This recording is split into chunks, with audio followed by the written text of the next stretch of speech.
Hi and welcome back. So now let's dive into training a model on the fashion MNIST dataset using PyTorch. So we will start without applying regularization. What are we going to do? So we will using the fashion MNIST dataset here and which we will import it using torch vision data sets here. So, well, of course, you need to load the required packages and well, once these libraries and packages are already loaded, so you can use these methods here.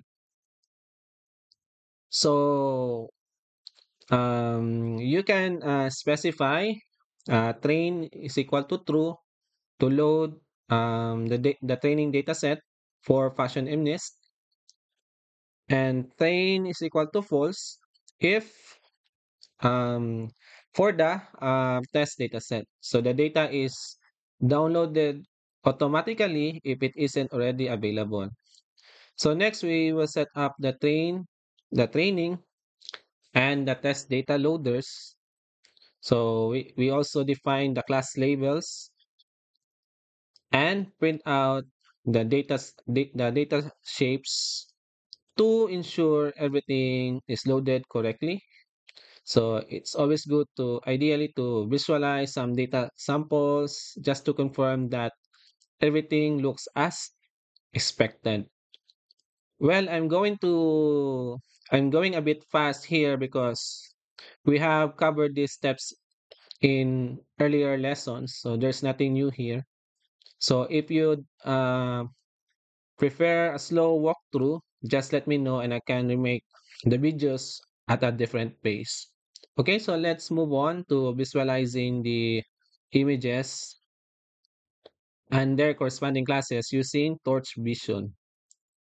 Okay, so you might notice that the foreground and background seems inverted in the image.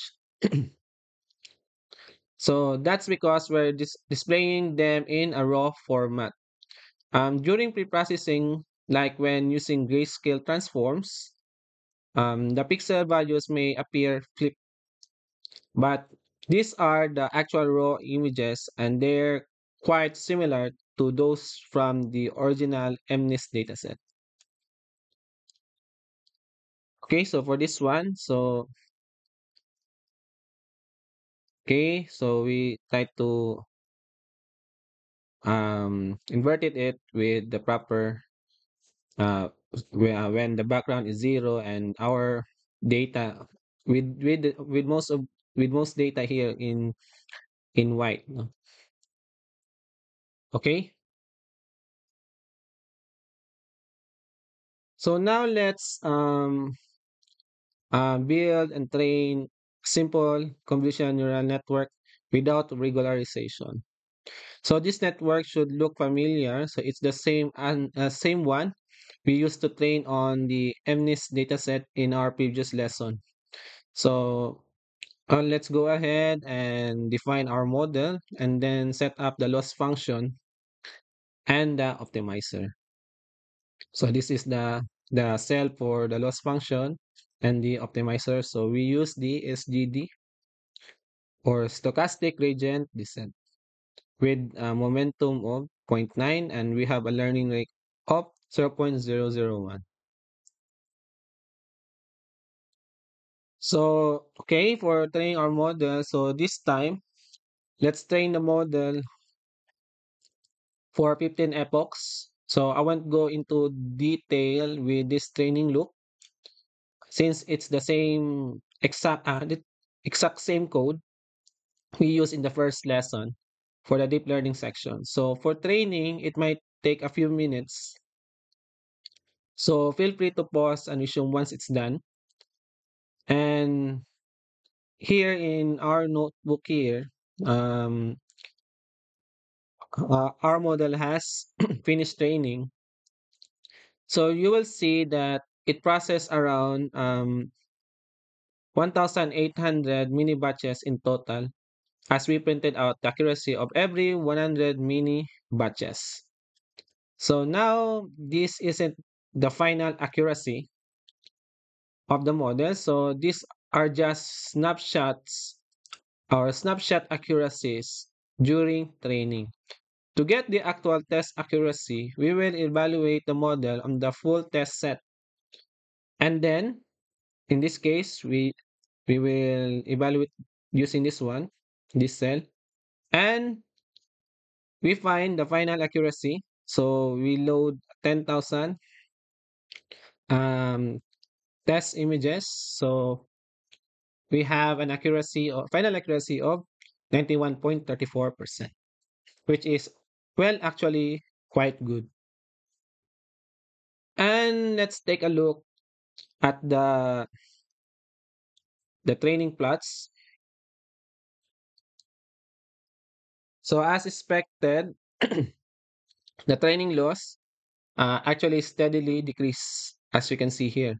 So it is almost near zero. So well, it decreased towards the end, no?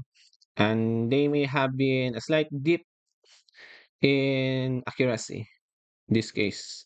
So it is increasing here and slightly dip, then this one. And well, this one is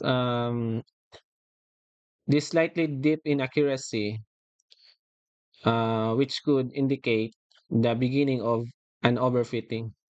So if so, it might be worth considering early stopping here in this case. So like this one, I think this will be the best to add early stopping here. So now let's save our model. So in this case here, next I want to show you something about data augmentation. So let's explore how data transformation affect our training data. So earlier, we defined a transformation or that a transformation pipeline that includes random horizontal flips, rotations, slide scaling. So these are the part of a common data augmentation techniques. To visualize this, um, we wrote a small function that displays six randomly transformed versions of a single image. So we extract one image from the dataset and apply our transformation and use the Pillow library, also known as well PIL, to handle the image conversion and display.